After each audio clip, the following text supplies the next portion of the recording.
প্রচুর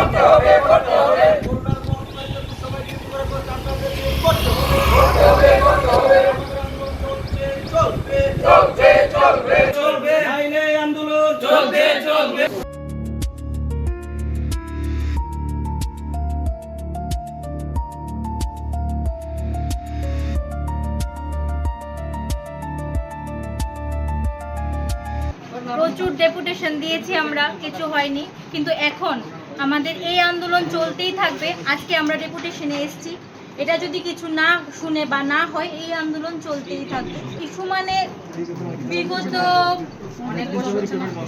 প্রায় 10 বছর ধরে আমাদের কোনো রকমের স্টাফ নার্স নিয়োগ হয়নি। আপনারা কি কোভিডকালীন সময়ে কি ডিউটি করেছিলেন? হ্যাঁ, কোভিডকালীন সময়েও ডিউটি করেছিলেন।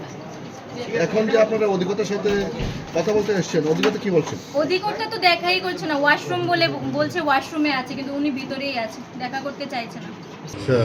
কিছুক্ষণ আগে কোভিড প্যান্ডেমিক পিরিয়ডে নার্সিং অফিসারে যারা বিভিন্ন হাসপাতালে, বিভিন্ন কোভিড কেয়ার সেন্টারে যারা কাজ করছে, তাদের মধ্যে অনেকে বিভিন্নভাবে সরকারি ইয়েতে তারা অ্যাবজর্ব হয়েছে।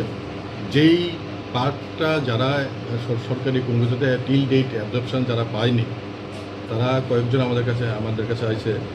তো তারারে আমরা যেটা দপ্তরের তরফ থেকে করা হয়েছে যে তারা যা ডকুমেন্টস আছে তারা যাতে দেয়, জমা দেয় আজকের দিনে। টোটাল তারা কজনে মোটামুটি 160 জনের মতো হয়তো বা। তো তারারে এটাই আশ্বস্ত করা হয়েছে যে তারা যাতে সব কাগজপত্র অ্যাকর্ডিংলি জমা দেয়। অফিসিয়াল প্রসিডিউর যা যা আছে আমাদের দপ্তর থেকে করা হবে। আনন্দ আর ভালোবাসার দীপ্তিতে গড়া সমুজ্জ্বল পরমা, ঠিক তোমারই মতো। শ্যাম সুন্দর কোম্পানি জুয়েলার্স, আগরতলা, উদয়পুর, ধর্মনগর, কলকাতা।